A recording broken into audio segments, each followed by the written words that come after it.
Stephanie Colin, I'm so glad to see you today. Hello. Are you doing good? I am. I'm so thankful you decided to have a conversation with me today. It sounds like God's been really working in your life and doing some big things, right? Oh, he has. You have a story about Daddy and physical, and my father has died, and a lot of stuff did not get settled before he did, because he disappeared to Guatemala, and I didn't know where he was. And I mean, we knew he was in Guatemala somewhere, Right. but we really didn't know where he was. And for a long time, I had a lot of anger towards him for some things in my life. So I feel like it's such a gift that you've been given to see the fruit of what you've been praying for your daddy. Yeah. And to just have a conversation like we're having today, That's just so good for us. The closure and the joy that I have now, the gift that God gave me, Yes. is something that's invaluable. I mean, he gives us blessings every day, but the prayer I had for my dad for years because of his sinful actions against my mom and our family, and basically just walking out on all of us and just without a care. So being abandoned is like one of the worst things that we have to walk through in our life, and that's why we all really need to know that our God never ever abandons us, because people will leave, they will give up, and we don't control that. It's not our choice.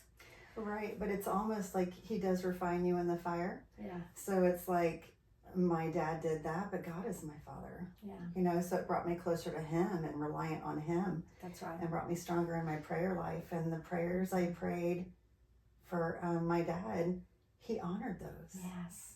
He fulfilled them. That's awesome. And you got to see it. Did you feel like his behavior reflected on you at any point, or? Yes, my value.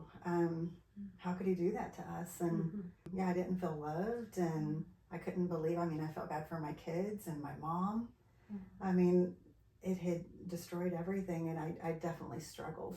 Yeah, it's just so hard. It's so hard to go through that rejection. The rejection that they even bring on with their sin, because it feels like, okay, it's reflecting on me. Is that who I am? Is that where I'm going to go? And it really shakes you up. And it has in a lot of ways, probably in your life. God worked on me for a while and then told me it's time to go see my father in prison.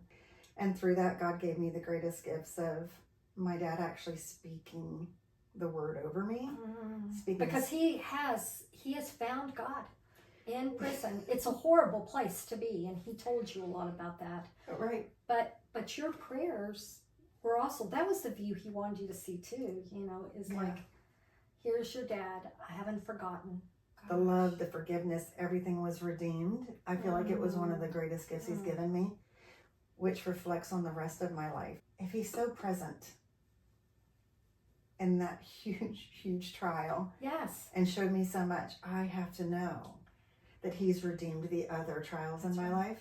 And it's funny because not every day going forward is going to be amazing, but he gives us those times that now I can reflect back on that. And it's just like, you have to take that power that he gave you, that gift, all those blessings, and remember them. Yeah. So he says his name is present, that we know his name is present when we see his wondrous gifts.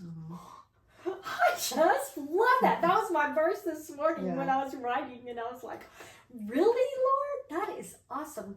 And that's why we share our stories. That's why you're here today, and I'm here today. When we share our stories of what God has done, his name is present. So for all of you, his name is a very present help in time of need. Whatever you're going through, if you already love the Lord, but you're shaken right now, he is your strong foundation. If you're weak, he is your strength. If you're sick, he is your health, and he will deliver you out of every adversity. I know that without a shadow of a doubt. I have seen his presence over and over and over.